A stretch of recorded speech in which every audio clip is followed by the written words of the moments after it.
This is code.org. Let's see what we're doing. Solve this level and get the bird to the pig. Okay, so we only have one block in the workspace, yep, and we can only use 5.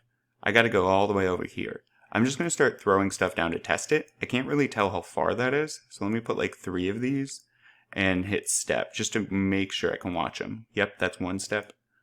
That's 2 steps, got it. That's 3 steps. Okay, but we can only use 1 more block. We can only use, let's try south. Okay, so notice I'm using 5 blocks right now. This will solve it, but let me show you an easier way also. Quapow! Yay! Alright, replay. Now, the easier way, if you're repeating stuff in code, there might be a different way to do it. So notice this says repeat 3. 1, 2, 3. Hey, guess what I have? 3 easts. I could also change it to repeat whatever I need.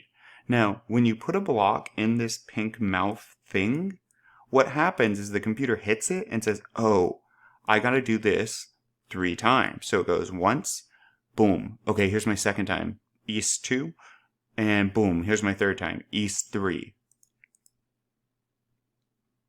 Once, twice, 3 times.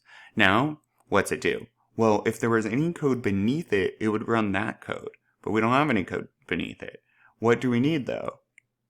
And I don't mean up here either, right? So if we do it this way, I'm going to hit a wall real quick because we're going to try to go south 3 times. Boom, boom, boom. We only want to go south once. And when do we want to go south? When we're standing in front of our friend, not friend, the pig. Let's give this a shot.